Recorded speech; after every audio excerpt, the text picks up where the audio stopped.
ಸ್ನೇಹಿತರೆ ನಮಸ್ತೆ, ಮತ್ತೊಮ್ಮೆ ನಿಮಗೆ RDT ಯೂಟ್ಯೂಬ್ ಚಾನಲ್ಗೆ ಸ್ವಾಗತ. ಇವತ್ತಿನ ವಿಡಿಯೋದಲ್ಲಿ ನಾವು ಕಾರ್ನ ಪಾರ್ಕ್ ಮಾಡಬೇಕಾದ್ರೆ ಒಂದು ಫ್ರಂಟ್ ಸೈಡಿಂದ ಸೇಫ್ ಡಿಸ್ಟೆನ್ಸನ್ನು ಮೇಂಟೈನ್ ಮಾಡ್ಕೊಂಡ್ಬಿಟ್ಟು ಪರ್ಫೆಕ್ಟಾಗಿ ಯಾವ ರೀತಿಯಾಗಿ ಪಾರ್ಕ್ ಮಾಡೋದಂತ ನೋಡೋಣ. ಅದು ಒಂದು ನಮ್ಮ ಎದುರುಗಡೆ ಇರುವಂಥ ಒಂದು ಗೋಡೆ ಇರ್ಬೋದು, ಆ ಗೋಡೆಗೆ ಫ್ರಂಟ್ ಸೈಡಿಂದ ಪಾರ್ಕ್ ಮಾಡೋದಾಗಿರ್ಬೋದು, ಅಥವಾ ಒಂದು ನಮ್ಮ ಮುಂದ್ಗಡೆ ಒಂದು ಗಾಡಿ ನಿಂತ್ಕೊಂಡಿರ್ಬೋದು. ಸೊ ಆ ಗಾಡಿಯಲ್ಲಿ ಒಂದು ಸೇಫ್ ಡಿಸ್ಟೆನ್ಸನ್ನು ಮೇಂಟೈನ್ ಮಾಡ್ಕೊಂಡ್ಬಿಟ್ಟು ಪ್ರಾಪರಾಗಿ ಫ್ರಂಟ್ ಸೈಡಿಂದ ಪಾರ್ಕ್ ಮಾಡೋದಾಗಿರ್ಬೋದು. ವಿಡಿಯೋ ಸ್ಟಾರ್ಟ್ ಮಾಡೋಕ್ಕೂ ಮೊದಲು ನೀವೇನಾದರೂ ನಮ್ಮ ಚಾನಲ್ಗೆ ಹೊಸಬರಾಗಿದ್ರಿ ಅಂತ ಹೇಳಿದ್ರೆ ಈ ಚಾನಲ್ ತಪ್ಪದೆ ಸಬ್ಸ್ಕ್ರೈಬ್ ಮಾಡ್ಕೊಳ್ಳಿ, ಜೊತೆ ಕಾಣೋ ಬೆಲ್ ಐಕನ್ ಆನ್ ಮಾಡಿ ಇಟ್ಕೊಳ್ಳಿ. ಇದರಿಂದ ಏನಾಗುತ್ತೆ ಅಂದರೆ ನಾನು ಮಾಡಿದ ಎಫರ್ಟ್ ಡೈರೆಕ್ಟ್ ಮೊಬೈಲ್ಗೆ ರೀಚ್ ಆಗುತ್ತೆ. ಸ್ನೇಹಿತರೆ, ಫಸ್ಟ್ ನಾವು ನಮ್ಮ ಎದುರುಗಡೆ ಇರುವ ಒಂದು ಗಾಡಿ ಇದೆ ಅಂತ ಹೇಳಿದ್ರೆ, ಸೊ ಅದ್ರ ಹಿಂದ್ಗಡೆಗೆ ಯಾವ ರೀತಿಯಾಗಿ ಒಂದು ಸೇಫ್ ಡಿಸ್ಟೆನ್ಸನ್ನು ಮೇಂಟೈನ್ ಮಾಡ್ಕೊಂಬಿಟ್ಟು ಪಾರ್ಕ್ ಮಾಡೋದಂತ ನೋಡೋಣ. ಆ ಟಾಟಾ ಸೋಮೋ ಹಿಂದ್ಗಡೆಗೆ ನಾನು ಗಾಡಿನ ಪಾರ್ಕ್ ಮಾಡಬೇಕು ಅಂತ ಹೇಳಿದ್ರೆ, ಸೊ ನಾನು ಈ ಕ್ಯಾಮ್ರಾ ಆ್ಯಂಗಲನ್ನು ನಾನು ಏನು ನೋಡ್ತೀನೋ ಅದೇ ರೀತಿ ಕಾಣುವ ಹಾಗೆ ಸೆಟ್ ಮಾಡಿಟ್ಟಿದ್ದೀನಿ. ಸೊ ಆ ಗಾಡಿ ಹಿಂದ್ಗಡೆ ಬಂಪರ್ ಏನಿದೆ, ರಿಯರ್ ಬಂಪರ್ ಏನಿದೆ, ಅದು ಬಂದ್ಬಿಟ್ಟು ನಮ್ಗೆ ಎಲ್ಲರಿಗೂ ಈ ವಿಂಡ್ಶೀಲ್ಡಿಂದ ಕಾಣೋದು ಬಂದಾಗುತ್ತೋ ಅಲ್ಲಿವರೆಗೂ ನಾವು ಮೂವ್ ಮಾಡ್ಬೋದು. ಫಾರ್ ಎಕ್ಸಾಂಪಲ್, ಇವಾಗ ನೀವು ನೋಡ್ಬೋದು, ನನಗೆ ನಾನು ಎದುರುಗಂಥ ಗಾಡಿಯ ಟಾಟಾ ಸುಮೋದ ಬಂಪರ್ ಬಂದ್ಬಿಟ್ಟು ಕಾಣಿಸ್ತಾ ಇಲ್ಲ. ಸೊ ಈಗ ನನಗೆ ಆ ಬಂಪರ್ ಕಾಣಿಸ್ತಾ ಇಲ್ಲ. ಸೊ ಇದು ಬಂದ್ಬಿಟ್ಟು ಒಂದು safe distance actually car park ಮಾಡೋದಕ್ಕೆ. ಸೊ ಈ ರೀತಿಯಾಗಿ ನೀವು ಪಾರ್ಕ್ ಮಾಡಿದ್ರಿ ಅಂತ ಹೇಳಿದ್ರೆ, ಅಂದರೆ ನಮ್ಮ ಎದುರಿರುವಂಥ ವೆಹಿಕಲ್ನ ರಿಯರ್ ಬಂಪರ್ನ ಮ್ಯಾಚ್ ಮಾಡ್ಕೊಂಬಿಟ್ಟು, ಅಂದರೆ ಆ ರಿಯರ್ ಬಂಪರ್ ಎಲ್ಲವರೆಗೂ ಕಾಣೋದು ಬಂದ್ ಆಗೋದಿಲ್ವೋ ಸೊ ಅಲ್ಲಿವರೆಗೂ ನಾವು ಮೂವ್ ಮಾಡ್ಬೋದು. ಆ ರಿಯರ್ ಬಂಪರ್ ಇನ್ನೇನು ನಮಗೆ ಡ್ರೈವಿಂಗ್ ಸೀಟಿಂದ ಕುತ್ಕೊಂಡಿಂದ ಕಾಣಿಸ್ತಾ ಇಲ್ಲ ಅಂತ ಹೇಳಿದ್ರೆ, ಸೊ ಅಲ್ಲಿ ನಾವು ಗಾಡಿನ ಸ್ಟಾಪ್ ಮಾಡಬೇಕು. ಸೊ ಇಷ್ಟು ಡಿಸ್ಟೆನ್ಸನ್ನು ನಾವು ಮೇಂಟೈನ್ ಮಾಡಿದ್ವಿ ಅಂತ ಹೇಳಿದ್ರೆ ಏನಾಗುತ್ತೆ ಅಂತ ಹೇಳಿದ್ರೆ ಒಂದು ಪರ್ಫೆಕ್ಟ್ ಡಿಸ್ಟೆನ್ಸನ್ನು ಮೇಂಟೈನ್ ಮಾಡ್ದಂಗೆ ಆಗುತ್ತೆ. ಯಾಕಂದರೆ ನಾವು ಗಾಡಿನ ನೆಕ್ಸ್ಟ್ ಬಂದ್ಬಿಟ್ಟು ತೆಗಿಬೇಕು ಅಂತ ಹೇಳಿದ್ರೆ, ರೈಟ್ ಸೈಡಿಂದ ಓವರ್ಟೇಕ್ ಮಾಡ್ಕೊಂಡು ಹೋಗಬೇಕು ಅಂತ ಹೇಳಿದ್ರೆ ನಮಗೆ ಸ್ವಲ್ಪ ಮಟ್ಟಿಗೆ ಡಿಸ್ಟೆನ್ಸ್ ಬೇಕಾಗುತ್ತೆ, ಅಂದರೆ ಗ್ಯಾಪ್ ಬೇಕಾಗುತ್ತೆ ಆ ಗಾಡಿಗೂ ನಮ್ಮ ಗಾಡಿಗೂ. ಸೊ ಈ ರೀತಿಯಾಗಿ ಮೇಂಟೈನ್ ಮಾಡಿದ್ರೆ ಅಂತ ಒಂದು ಪರ್ಫೆಕ್ಟ್ ಗ್ಯಾಪ್ ಮೇಂಟೈನ್ ಮಾಡ್ದಂಗೆ ಆಗುತ್ತೆ. ನಾವು ನೆಕ್ಸ್ಟ್ ಡ್ರೈವ್ ಮಾಡ್ಕೊಂಡು ಹೋಗಬೇಕಾದ್ರೆ, ಗಾಡಿ ತೆಗಿಬೇಕಾದ್ರೆ ರಿವರ್ಸ್ ತೆಗೆದು ಮತ್ತು ಮುಂದೆ ಹೋಗ್ಬಿಟ್ಟು ರಿವರ್ಸ್ ಗಾಡಿನ ತೆಗಿಯುವಂಥ ನೆಸೆಸಿಟಿ ಬೀಳಲ್ಲ. ಸೊ ಈ ರೀತಿ ಪಾರ್ಕ್ ಮಾಡಿದಂಥ ಪರ್ಫೆಕ್ಟ್ ನಾವು ಗಾಡಿನ ಸ್ಟಾರ್ಟ್ ಮಾಡ್ಕೊಂಬಿಟ್ಟು ರೈಟ್ ಸ್ಟೇರಿಂಗನ್ನು ಕಟ್ ಮಾಡ್ಕೊಂಬಿಟ್ಟು ನಾವು ಪರ್ಫೆಕ್ಟಾಗಿ ಗಾಡಿನ ಓವರ್ಟೇಕ್ ಕೂಡ ಮಾಡ್ಬೋದು. ಈಗ ನನಗೆ ಗಾಡಿನ ತೆಗಿಬೇಕು ಅಂತ ಹೇಳಿದ್ರೆ ಸಿಂಪಲ್ ನಾನು ಏನು ಗಾಡಿನ ಸ್ಟಾರ್ಟ್ ಮಾಡ್ಕೊಂಬಿಟ್ಟು ಸ್ಟೇರಿಂಗನ್ನ ಪೂರ್ತಿ ರೈಟ್ ಟರ್ನ್ ಮಾಡ್ಕೊಂಬಿಟ್ಟು ನಾನು ಗಾಡಿನ ಮೂವ್ ಮಾಡಿದೆ ಅಂತ ಹೇಳಿದ್ರೆ, ಸೊ ಆ ಗಾಡಿಗೆ ಯಾವುದೇ ರೀತಿಯಲ್ಲಿ ಟಚ್ ಆಗದಾಗೆ ಒಂದು ಸೇಫ್ ಡಿಸ್ಟೆನ್ಸನ್ನು ಮೇಂಟೈನ್ ಮಾಡ್ಕೊಂಬಿಟ್ಟು ಗಾಡಿನ ನಾವು ಹೊರಗಡೆ ತೆಗಿಬೋದು. ನಮ್ಮ ಗಾಡಿಯ ಮುಂದ್ಗಡೆ ಇರುವಂಥ ವೆಹಿಕಲ್ ಹಿಂದ್ಗಡೆ ನಾವು ಪಾರ್ಕ್ ಮಾಡಬೇಕು ಅಂತ ಹೇಳಿದ್ರೆ, ಸೊ ಆವಾಗ ಬಂದ್ಬಿಟ್ಟು ನಾವು ಆ ಗಾಡಿಯ ರಿಯರ್ ಬಂಪರ್ ಏನಿದೆ ಅದು ಕಾಣುವವರೆಗೂ ನಾವು ಲೈನ್ ಮ್ಯಾಚ್ ಮಾಡ್ಕೊಂಬಿಟ್ಟು, ಅಂದರೆ ನಮ್ಮ ವಿಂಡ್ಶೀಲ್ಡಿಂದ ಆ ರಿಯರ್ ಬಂಪರ್ ಬಂದ್ಬಿಟ್ಟು ಎಲ್ಲರಿಗೂ ಕಾಣೋದಿಲ್ವೋ, ಕಾಣೋದು ಬಂದಾಗುತ್ತೋ ಸೊ ಅಲ್ಲಿವರೆಗೂ ನಾವು ಮೂವ್ ಮಾಡ್ಬೋದು. ಆ ರಿಯರ್ ಬಂಪರ್ ಬಂದ್ಬಿಟ್ಟು ಇನ್ನೇನು ಕಾಣೋದಿಲ್ಲ ಅಂತ ಹೇಳಿದ್ರೆ, ಮ್ಯಾಚ್ ಆಯಿತು ಅಂತ ಹೇಳಿದ್ರೆ, ಸೊ ಅಲ್ಲಿ ನಾವು ಗಾಡಿನ ಸ್ಟಾಪ್ ಮಾಡಬೇಕು. ಸೊ ಅಲ್ಲಿ ನಾವು ಸೇಫ್ ಡಿಸ್ಟೆನ್ಸನ್ನು ಮೇಂಟೈನ್ ಮಾಡ್ಕೊಂಡಂಗೆ ಆಗುತ್ತೆ. ಈ ರೀತಿಯಾಗಿ ನಾವು ಗಾಡಿನ ಪಾರ್ಕ್ ಮಾಡಿದ್ವಿ ಅಂತ ಹೇಳಿದ್ರೆ, ಗಾಡಿನ ತೆಗಿಬೇಕಾದ್ರೆ ನಮಗೆ ರಿವರ್ಸ್ ತೆಗಿಯುವಂಥ ಆಗುತ್ತೆ, ಬೀಳೋದಿಲ್ಲ.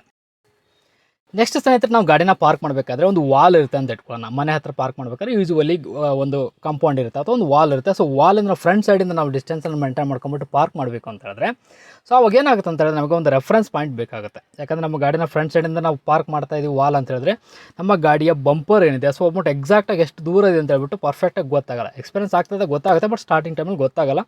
ಸೊ ಅವಾಗ ನಾವೇನು ಮಾಡ್ಬೋದು ಅಂತ ಹೇಳಿದ್ರೆ, ಆ ORM ಏನಿದೆ, ಅಂದರೆ ಲೆಫ್ಟ್ ORM ರೈಟ್ ORM ಇದೆ, ಅದನ್ನು ನಾವು ರೆಫರೆನ್ಸ್ ಆಗಿ ಯೂಸ್ ಮಾಡ್ಕೋಬಹುದು. ಹೇಗೆ ಅಂತ ಹೇಳಿದ್ರೆ, ನಮ್ಮ ರೈಟ್ ORMನ ಎಸ್ಪೆಷಲಿ ನಮ್ಮ ಹತ್ರ ಇರುತ್ತೆ ರೈಟ್ ORM. ಸೊ ಅದನ್ನು ನಾವು ಯಾವ ರೀತಿ ರೆಫರೆನ್ಸ್ ಆಗಿ ಯೂಸ್ ಮಾಡ್ಕೋಬೋದು ಅಂತ ಹೇಳಿದ್ರೆ, ನಾವು ಗಾಡಿನ ಪಾರ್ಕ್ ಮಾಡಬೇಕಾದ್ರೆ ವಾಲ್ ಏನಿದೆ ಮುಂದ್ಗಡೆ ವಾಲು, ಆ ವಾಲ್ನ ಲೈನ್ ಏನಿದೆ ಆ ಲೈನ್ ಬಂದ್ಬಿಟ್ಟು, ಅಂದರೆ ಅದರ ವಾಲ್ನ ಅಂಡರ್ ಲೈನ್ ಕೆಳಗಿನ ಲೈನ್ ಏನಿದೆ ಅದು ಬಂದ್ಬಿಟ್ಟು ನಮ್ಮ ರೈಟ್ ORM ಬಂದ್ಬಿಟ್ಟು ಕೆಳಗಡೆಯಿಂದ ಮ್ಯಾಚ್ ಆಗಬೇಕು. ಅಂದರೆ ನಮ್ಮ ORM ಆ ವಾಲ್ನ ಲೈನ್ ಏನಿದೆ ಅದು ಬಂದ್ಬಿಟ್ಟು ಒಂದು ಪರ್ಫೆಕ್ಟಾಗಿ ಮ್ಯಾಚ್ ಆಯಿತು ಅಂತ ಹೇಳಿದ್ರೆ ಅದು ಬಂದ್ಬಿಟ್ಟು ಒಂದು ಪರ್ಫೆಕ್ಟ್ ಪಾರ್ಕಿಂಗ್ ಕೂಡ. ಯಾಕಂತ ಹೇಳಿದ್ರೆ ಅಷ್ಟು ನೀವು ಕರೆಕ್ಟಾಗಿ ಪಾರ್ಕ್ ಮಾಡಿದ್ರಿ ಅಂತ ಹೇಳಿದ್ರೆ ನಮ್ಮ ಗಾಡಿಗೂ ಹಾಗೆ ಎದುರುಗಡೆಂಥ ವಾಲ್ಗೂ ಬಂದ್ಬಿಟ್ಟು 1 ಅಡಿಯ ಡಿಸ್ಟೆನ್ಸ್ ಅಂತೂ ಖಂಡಿತ ಉಳಿಯುತ್ತೆ. ಈಗ ನಾನು ಆ್ಯಕ್ಚುಲಿ ಪ್ರಾಕ್ಟಿಕಲ್ ನಿಮಗೆ ಪಾರ್ಕ್ ಮಾಡಿ ತೋರಿಸ್ತೇನೆ.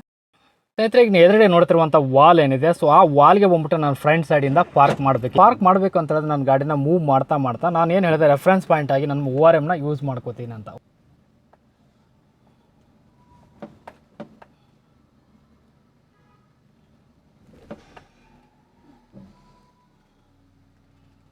ಆ್ಯಕ್ಚುಲಿ ಬಂದ್ಬಿಟ್ಟು ನನ್ನ ಕ್ಯಾಮ್ರಾ ಆ್ಯಂಗಲನ್ನು ನಾನು ಏನು ನೋಡ್ತೀನಿ ಆ್ಯಕ್ಚುಲಿ ಬಂದ್ಬಿಟ್ಟು ಅದೇ ರೀತಿಯಾಗಿ ಕಾಣುವಾಗೆ ಸೆಟ್ ಮಾಡಿ ಇಟ್ಕೊಂಡಿದ್ದೇನೆ. ಈಗ ನೀವು ಆ್ಯಕ್ಚುಲಿ ನೋಡ್ಬೋದು, ನನ್ನ ಗಾಡಿ ಬಂದ್ಬಿಟ್ಟು ಇನ್ನೇನು ವಾಲ್ಗೆ ಟಚ್ ಆಗಿದೆ ಅಂತ ಕಾಣಿಸುತ್ತೆ ನನ್ನ ಡ್ರೈವಿಂಗ್ ಸೀಟಿಂದ ನೋಡಿದೆ ಅಂತ ಹೇಳಿದ್ರೆ. ಬಟ್ ಆ್ಯಕ್ಚುಲಿ ಬಂದ್ಬಿಟ್ಟು ಆ ರೀತಿಯಾಗಿಲ್ಲ. ನನಗೆ ಪಾರ್ಕ್ ಮಾಡ್ತಾ ಬಂದಿದ್ದೇನೆ. ಯಾವ ರೀತಿ ಅಂತ ಹೇಳಿದ್ರೆ ನನ್ನ ORMನ ಮ್ಯಾಚ್ ಮಾಡ್ತಾ. ಈಗ ಫಾರ್ ಎಕ್ಸಾಂಪಲ್ ಈಗ ನೋಡ್ಬೋದು ನೀವು, ನನ್ನ ORM ಹಾಗೆ ಬಂದ್ಬಿಟ್ಟು ಆ ಲೈನ್ ಏನಿದೆ ವಾಲ್ ಲೈನ್ ಏನಿದೆ ಅದು ಬಂದ್ಬಿಟ್ಟು ಪರ್ಫೆಕ್ಟಾಗಿ ಇಲ್ಲಿ ಮ್ಯಾಚ್ ಆಗಿದೆ. ಈ ರೀತಿಯಾಗಿ ನೀವು ಪಾರ್ಕ್ ಮಾಡಿದ್ರಿ ಅಂತ ಹೇಳಿದ್ರೆ, ಇಷ್ಟು ಮೇಂಟೈನ್ ಮಾಡ್ಕೊಂಬಿಟ್ಟು ಪಾರ್ಕ್ ಮಾಡಿದ್ರಿ ಅಂತ ಹೇಳಿದ್ರೆ ಪರ್ಫೆಕ್ಟಾಗಿ ಗಾಡಿ ಬಂದ್ಬಿಟ್ಟು ಪಾರ್ಕ್ ಆಗಿರುತ್ತೆ. ಆ್ಯಕ್ಚುಲಿ ಬಂದ್ಬಿಟ್ಟು ನಿಮ್ಗೆ ಇಲ್ಲಿ ಕೂತ್ಕೊಂಡು ನೋಡ್ತಿರುವ ಅಂದರೆ ನಿಮ್ಮ ಗಾಡಿ ಬಂದ್ಬಿಟ್ಟು ಇನ್ನೇನು ಟಚ್ ಆಗಿದೆ ಅನಿಸುತ್ತೆ. ಬಟ್ ಆ್ಯಕ್ಚುಲಿ ಮಿನಿಮಮ್ ಏನಿಲ್ಲ ಅಂತ ಹೇಳೋದು 2 ಅಡಿಯ ಜಾಗ ಇದೆ. ಇಲ್ಲಿ ನಿಮಗೆ ತೋರಿಸ್ತೇನೆ ಆ್ಯಕ್ಚುಲಿ ಇಳಿದ್ಬಿಟ್ಟು ನಾವು ಒಂದು ಸರಿ.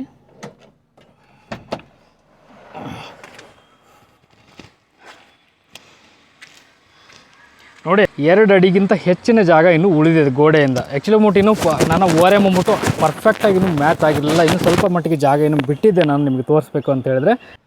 ಸೊ ಈ ರೀತಿಯಾಗಿ ಮ್ಯಾಚ್ ಮಾಡಿದರೆ ಅಂತ ಹೇಳಿದ್ರೆ ಆ್ಯಕ್ಚುಲಿ ಬಂದ್ಬಿಟ್ಟು ಇದೇನಂತ ಹೇಳಿದ್ರೆ ಇನ್ನೂ ಬಂದ್ಬಿಟ್ಟು ಜಾಗ ಇದೆ, 2 ಅಡಿಯಷ್ಟು ಜಾಗ ಇದೆ, ಇನ್ನೂ ನಾವು ಮುಂದೆ ಹೋಗ್ಬೋದು. ಹೇಗೆ ಅಂತ ಹೇಳಿದ್ರೆ ಈಗ ನೋಡ್ತಿದ್ರಲ್ವ, ನನ್ನ 2 ಬೆರಳಷ್ಟು ಜಾಗ ಇನ್ನೂ ಉಳಿದಿದೆ ಅಂತ ಹೇಳಿದ್ರೆ, ಸೊ ಇನ್ನೂ ಸ್ವಲ್ಪ ಮಟ್ಟಿಗೆ ನಾನು ಮುಂದೆ ಹೋದೆ ಅಂತ ಹೇಳಿದ್ರೆ ಇನ್ನೂ ಪರ್ಫೆಕ್ಟಾಗಿ ಮ್ಯಾಚ್ ಮಾಡ್ಬೋದು. ಈಗ ಗಾಡಿ ಮೂವ್ ಆಗ್ತಾ ಇದೆ.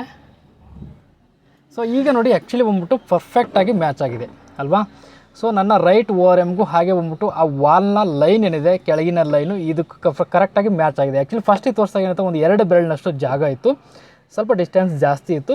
ಬಟ್ ಆ್ಯಕ್ಚುಲಿ ಏನಂತಂದರೆ ನಿಮ್ಮ ಮನೆ ಹತ್ರ ಟೈಟ್ ಪಾರ್ಕಿಂಗ್ ಇದೆ ಅಂತ ಹೇಳಿದ್ರೆ, ನಿಮ್ಮ ಗಾಡಿ ಪಾರ್ಕ್ ಮಾಡಬೇಕಾದ್ರೆ ಅಷ್ಟೊಂದು ಜಾಗ ಇಲ್ಲ ಅಂತ ಹೇಳಿದ್ರೆ ನೀವು ಈ ರೀತಿಯಾಗಿ ಪರ್ಫೆಕ್ಟಾಗಿ ಮ್ಯಾಚ್ ಮಾಡ್ಬೋದು, ಅಥವಾ ಸ್ವಲ್ಪ ಮಟ್ಟಿಗೆ ಕ್ರಾಸ್ ಕೂಡ ಮಾಡ್ಬೋದು. ಈಗ ನೋಡ್ತಿರ್ಬೇಕಾದ್ರೆ ಆ ಲೈನ್ಗೂ ನಮ್ಮ ORM ಸ್ವಲ್ಪ ಮಟ್ಟಿಗೆ ಇನ್ನೂ ಕ್ರಾಸ್ ಆಗಿದೆ. ಸ್ವಲ್ಪ ರಿವರ್ಸ್ ತೊಗೊಂಡೆ ಅಂತ ಹೇಳಿದ್ರೆ ಪರ್ಫೆಕ್ಟಾಗಿ ಮ್ಯಾಚ್ ಆಗುತ್ತೆ. ಬಟ್ ಸ್ಟಿಲ್ ನೀವು ಸ್ವಲ್ಪ ಮಟ್ಟಿಗೆ ಕ್ರಾಸ್ ಮಾಡಿದರೂ ಸಹ ಬಂದ್ಬಿಟ್ಟು ನಮ್ಮ ಗಾಡಿ ಒಂದು ಸೇಫ್ ಡಿಸ್ಟೆನ್ಸನ್ನು ಮೇಂಟೈನ್ ಮಾಡ್ಕೊಂಬಿಟ್ಟು ಪಾರ್ಕ್ ಆಗುತ್ತೆ. ಅಲ್ಲಿ ಯಾವುದೇ ರೀತಿಯಲ್ಲಿ ನಿಮಗೆ ಗಾಡಿ ಬಂದ್ಬಿಟ್ಟು ಎದುರುಗಡೆ ಇರುವಂಥ ವಾಲ್ಗೆ ಟಚ್ ಆಗುವಂಥ ಚಾನ್ಸಸ್ ಇರಲ್ಲ. ಬಟ್ ಏನಂತ ಹೇಳಿದ್ರೆ ನಿಮಗೊಂದು ಬಾನಟ್ನ ಒಂದು ಐಡಿಯಾ ಇರಬೇಕು. ಅಂದರೆ ನಮ್ಮ ಗಾಡಿಯ ನಾವೇನು ಗಾಡಿನ ಡ್ರೈವ್ ಮಾಡ್ಕೊಂಡು ಹೋಗ್ತಾ ಇದ್ದೀವಿ, ಆ ಗಾಡಿಯ ಬಾನಟ್ ಬಂದ್ಬಿಟ್ಟು ಎಷ್ಟು ದೂರದಲ್ಲಿದೆ ಅನ್ನೋದು ಒಂದು ನಿಮಗೆ ಒಂದು ರಫ್ ಐಡಿಯಾ ಇರಬೇಕು. ಸೊ ಆವಾಗ ಬಂದ್ಬಿಟ್ಟು ಇನ್ನು ನೀವು ಪರ್ಫೆಕ್ಟಾಗಿ ಗಾಡಿನ ಪಾರ್ಕ್ ಮಾಡ್ಬೋದು. ಹೇಗೆ ಅಂತ ಹೇಳಿದ್ರೆ ಆ್ಯಕ್ಚುಲಿ ಬಂದ್ಬಿಟ್ಟು ನಾವು ಪರ್ಫೆಕ್ಟಾಗಿ ಪಾರ್ಕ್ ಮಾಡಬೇಕು ಅಂತ ಹೇಳಿದ್ರೆ ನಮ್ಮ ಗಾಡಿಯ ಫ್ರಂಟ್ ಸೈಡ್ನ ಲಾಸ್ಟ್ ಎಡ್ಜ್, ಅಂದರೆ ಬಾನಟ್ನ ಲಾಸ್ಟ್ ಎಡ್ಜ್, ಲಾಸ್ಟ್ ಪಾಯಿಂಟ್ ಬಂದ್ಬಿಟ್ಟು ಎಷ್ಟು ದೂರದಲ್ಲಿದೆ, ನಾವು ಕುತ್ಕೊಂಡಿರೋ ಡ್ರೈವಿಂಗ್ ಸೀಟಿಂದ ಎಷ್ಟು ದೂರದಲ್ಲಿ ಅನ್ನೋದು ಒಂದು ರಫ್ ನಮಗೆ ಒಂದು ಐಡಿಯಾ ಇರಬೇಕು, ಒಂದು ಅಂದಾಜು ಇರಬೇಕು. ಪರ್ಫೆಕ್ಟಾಗಿ ಕುತ್ಕೊಂಡಿದ್ರೆ ಯಾವುದೇ ರೀತಿಯಲ್ಲಿ ರೆಫರೆನ್ಸ್ ಪಾಯಿಂಟನ್ನು ತೊಗೊಳ್ದ ಹಾಗೆ, ಅಂದರೆ ORM ರೆಫರೆನ್ಸ್ ಪಾಯಿಂಟ್ ತೊಗೊಳ್ದಾಗೆ ನಾವು ಪಾರ್ಕ್ ಕೂಡ ಮಾಡ್ಬೋದು. ಹೇಗೆ ಅಂತ ಹೇಳಿದ್ರೆ ಫಾರ್ ಎಕ್ಸಾಂಪಲ್ ಈಗ ನಾನು ಕುತ್ಕೊಂಡ್ರೆ ಡ್ರೈವಿಂಗ್ ಪೊಸಿಷನ್ ಬಂದ್ಬಿಟ್ಟು ಈ ಗಾಡಿಯ ಸೆಂಟ್ರ್ ಪಾಯಿಂಟಲ್ಲಿದೆ ಅಲ್ವಾ. ಸೊ ನಾನು ಕುತ್ಕೊಂಡೆ ಅಂತ ಹೇಳಿದ್ರೆ ಈ ಪಾಯಿಂಟಲ್ಲಿ ಬರುತ್ತೆ. ಸೊ ಈ ಪಾಯಿಂಟಿಂದ ನನ್ನ ಗಾಲಿ ಹೆಜ್ಜೆ ಹಾಕಿದೆ ಅಂತ ಹೇಳಿದ್ರೆ, ಸೊ 1 ಹೆಜ್ಜೆ, 2 ಹೆಜ್ಜೆ, 3 ಹೆಜ್ಜೆ, ಸೊ 3 ಹೆಜ್ಜೆಯಷ್ಟು ನನ್ನ ಕಾರ್ನ ಬಾನಟ್ನ ಲಾಸ್ಟ್ ಎಡ್ಜ್ ಇದೆ ಅಂತ ನನಗೊಂದು ರಫ್ ಗೊತ್ತಿದೆ ನನಗೆ. ಸೊ ಇಷ್ಟು 3 ಹೆಜ್ಜೆಯಷ್ಟು ನಾನು ಡಿಸ್ಟೆನ್ಸನ್ನು ಮೇಂಟೈನ್ ಮಾಡ್ಕೊಂಬಿಟ್ಟು ಆ ವಾಲ್ಗೆ ಪಾರ್ಕ್ ಮಾಡಿದೆ ಅಂತ ಹೇಳಿದ್ರೆ ಸೊ ಪರ್ಫೆಕ್ಟಾಗಿ ನಾವು ಪಾರ್ಕ್ ಮಾಡ್ಬೋದು, ಯಾವುದೇ ರೀತಿಯ ರೆಫರೆನ್ಸ್ ಪಾಯಿಂಟ್ನ ಯೂಸ್ ಮಾಡ್ಕೊಳ್ದಂಗೆ.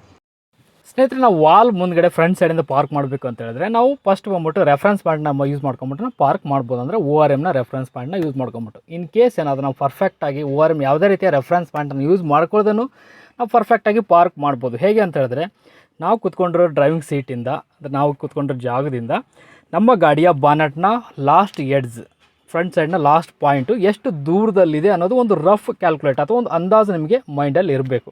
ಈಗ ನಾನು ನಿಮಗೆ ತೋರಿಸ್ದಾಗೆ ನಮ್ಮ ಗಾಡಿಯ ನಾನು ಕುತ್ಕೊಂಡಿರೋ ಜಾಗದಿಂದ 3 ಹೆಜ್ಜೆಯಷ್ಟು ಲಾಸ್ಟ್ ಎಡ್ಜ್ ಇದೆ, ಬಾನಟ್ನ ಎಡ್ಜ್.